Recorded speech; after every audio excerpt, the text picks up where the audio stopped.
আমরা প্রত্যেকেই কিন্তু ওজন কমানোর জন্য বিভিন্ন ধরনের ডায়েট ফলো করে থাকি, কিন্তু আপনি কি কখনো ভেবে দেখেছেন এই ধরনের ডায়েট ফলো করার ফলে আপনার ওজনটি কিভাবে কমে থাকে? সো ওজন কমানোর আগে আপনাকে জানতে হবে আপনার ওজন কেন বেড়ে যায়, আর এটি নিয়ে কিন্তু আমার একটি বিস্তারিত ভিডিও রয়েছে, আপনার চাইলে সেই ভিডিওটিও দেখে নিতে পারেন। সো ওজন কমানোর ডায়েট শুরু করার আগে আপনাদের যে জিনিসটি জানতে হবে সেটি হচ্ছে আপনার প্রতিদিন আসলে কতটুকু খাবার খাওয়া প্রয়োজন, বা আপনার প্রতিদিন শক্তির চাহিদা আসলে কতটুকু। এই জিনিসটি বের করার জন্য আপনাকে বিএমআর বা বেজাল মেটাবলিক রেট বের করতে হবে, আর এটি কিভাবে করতে হয় সেটি নিয়েও কিন্তু আমার একটি আলাদা ভিডিও রয়েছে, আপনি চাইলে সেই ভিডিওটিও দেখে নিতে পারেন। উদাহরণস্বরূপ ধরে নিচ্ছি আমার এই শরীরে শক্তি চাহিদা পূরণ করার জন্য প্রতিদিন 2500 ক্যালোরি সমপরিমাণ খাবার খাওয়া প্রয়োজন। আমি যদি প্রতিদিন এই 2500 ক্যালোরি সমপরিমাণ খাবার খাই সেক্ষেত্রে আমার ওজন বাড়বেও না এবং ওজন কমবেও না।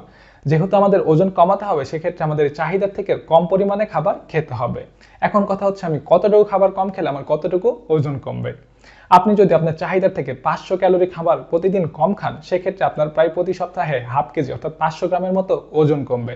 এবং আপনি যদি আপনার চাহিদা থেকে প্রায় 1000 ক্যালোরি খাবার কম খান সেক্ষেত্রে আপনার প্রতি সপ্তাহে প্রায় 1 কেজির মতো ওজন কমাতে পারবেন।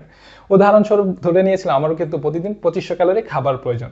এখন যদি আমি 1 কেজি ওজন কমাতে যাই সেক্ষেত্রে আমার কিন্তু 1000 ক্যালোরি খাবার কম খেতে হবে, সেক্ষেত্রে আমার প্রতিদিনের ক্যালোরির পরিমাণ হবে প্রায় 1500 ক্যালোরি।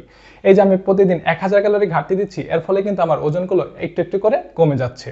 তবে আপনি যে 1500 ক্যালোরি খাবার খাবেন আপনি কিভাবে বুঝবেন আপনার কোন খাবারগুলো থেকে 1500 ক্যালোরি চাহিদা আপনি পূরণ করবেন?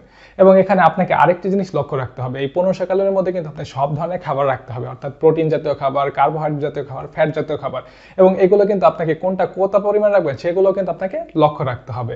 আর আপনি যখন এই জিনিসগুলো খুব ভালোভাবে সাজাতে পারবেন তখনই কিন্তু একটি ভালো ডায়েট আপনি ফলো করতে পারবেন।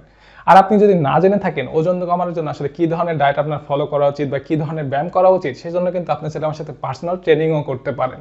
সেক্ষেত্রে আপনাকে ডায়েট প্ল্যান, ওয়ার্কআউট প্ল্যানের পাশাপাশি আপনাকে সম্পূর্ণ গাইডলাইনের মধ্যে রেখে কিন্তু আমি আপনাকে ওজন কমাতে সাহায্য করতে পারবো। তাই যারা পার্সোনালি ট্রেনিং করতে চান তারা কিন্তু আমার এই নাম্বারটিতে যোগাযোগ করতে পারেন।